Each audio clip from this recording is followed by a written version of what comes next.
Hello everyone, welcome back to my YouTube channel. तो चलिए start करते हैं रैशनल नंबर्स के बारे में। कल मैंने आपको बेसिक इन्फॉर्मेशन दी थी, आज हम उसी के बारे में डिटेल में जानेंगे। जो आपकी बुक में रिमार्क में लिखा है उसी को मैं एक्सप्लेन करूंगी, ठीक है। तो सबसे पहला रिमार्क आपका क्या है कि 1/0, मतलब कि रैशनल नंबर्स मैंने आपको कल बताया था पी बाई क्यू के फॉर्म में होते हैं, where p and q are integers and q जो है वो 0 के इक्वल नहीं होना चाहिए। तो यहाँ पे एक आता है कि अगर 0 डिनोमिनेटर में आ जाता है तो क्या वो रैशनल नंबर होगा, लेकिन इसकी कंडीशन दी गई थी कि 0 डिनोमिनेटर में नहीं होना चाहिए, तो ये डिनोमिनेटर में ही है। तो अगर जब कोई भी नंबर के डिनोमिनेटर में अगर 0 आ जाता है तो वो रैशनल नंबर की कैटेगरी से बाहर हो जाते हैं, क्योंकि किसी के भी नंबर के अपॉन में 0 आना वो डिफाइन नहीं होता है, ठीक है। सेकंड, एक बात और, कोई भी दो रैशन आपको दिए गए हैं, सपोज A/B एंड C/D आपको दिए गए हैं, ठीक है। अब ये दो रैशन नंबर जैसे कि आपने फ्रैक्शन में पढ़ा था, ये आप इसे एग्जैक्टली फ्रैक्शन भी बोल सकते हैं, बट ये होता नहीं है, ठीक है। तो अब A/B और C/D आपको रैशन नंबर दिए गए हैं दो, और ये दो रैशन नंबर तभी इक्वल होंगे जब हम AD इक्वल्स टू क्या आ जाएगा BC। अब देखो इनको अगर ये दोनों इक्वल हैं, आप क्रॉस मल्टीप्लाई कराते होंगे तो क्रॉस मल्टीप्लाई करेंगे तो क्या आ जाएगा AD इक्वल्स टू BC। तो ये AD इक्वल्स टू BC अगर कोई भी आपको दो फ्रैक्शन दिए गए हैं A/B और C/D, तो आप अगर AD और BC निकाले, अगर वो दोनों इक्वल आ जाते हैं तो वो रैशनल नंबर्स क्या होंगे, इक्वल होंगे। ये जस्ट आप सिंप्लीफाई करके उनके सिंपलेस्ट फॉर्म में जो मैंने आपको कल बताया था, तो उसमें भी आप कन्वर्ट करके देख सकते हैं कि वो इक्वल है कि नहीं है। अब बात करते हैं प्रॉपर्टीज की।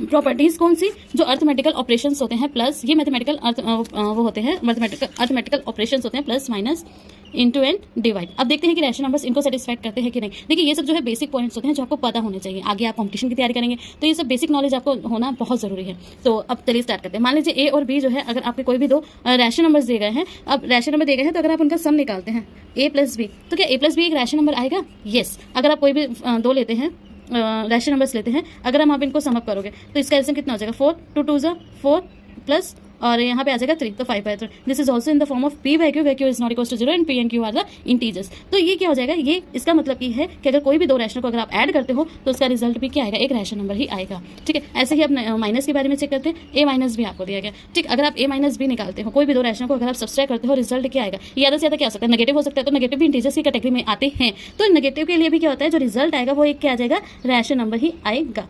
अगर हम मल्टीप्लाई की बात करते हैं, A क्रॉस B की बात करें, तो A क्रॉस B में जो है अगर आप दो रैशनल नंबर्स को मल्टीप्लाई कराते हैं, इसी का एग्जांपल ले लेते हैं 1/2 एंड 3/4, तो आपका आंसर क्या आ जाएगा 3/8, which is in the form of P by Q and Q is not equal to 0। तो A इंटू B भी क्या हुआ, एक रैशनल नंबर ही होगा, ठीक है। अब चौथा अर्थमेटिकल ऑपरेशन क्या होता है, A डिवाइडेड बाय B, मतलब एक रैशनल नंबर को हम दूसरे रैशनल नंबर से डिवीजन करते हैं, ठीक है। यहाँ पे थोड़ा सा आपको समझने की जरूरत है कि प्लस माइनस इंटू तो आपके हो जाएंगे आराम से। अब A डिवाइडेड B को थोड़ा अच्छे से हम जानते हैं। देखिए कोई भी दो फ्रैक्शन उनको आपको डिवाइड करना, तो लेट कोई भी दो फ्रैक्शन है A/B डिवाइडेड बाय C/D, तो यहाँ पे हमने यहाँ पे 1/5 ले लिया, यहाँ पे 3/4 ले लिया, ठीक। अब हम इनको डिवाइड करेंगे, तो डिवाइड कराने पे इनका आंसर क्या आएगा, आप यूं ही तो कराएंगे 4/3, 4 1 4, 5 3 15, ये एक रैशनल नंबर आ गया, ठीक है। जब भी हम ऐसी कंडीशंस को फॉलो करते हैं कि वो क्लोज्ड अंडर एडिशन है कि नहीं, closed under multiplication, closed under subtraction, closed under division, तो इसमें हमें सारे केसेस लेने होते हैं क्योंकि हमें एक जनरल पूछ रहा है, ठीक है। अब यहाँ पे देखिए हमने नॉर्मल तो ले लिया, बट केस 0 की भी बात है, क्योंकि 0 इसमें जो है डिनोमिनेटर में नहीं होना चाहिए, ये कंडीशन दी गई है, तो हमें 0 के साथ भी इसे चेक करना चाहिए। अगर हम यहाँ पे A प्लस B में अगर हम कभी एक फ्रैक्शन को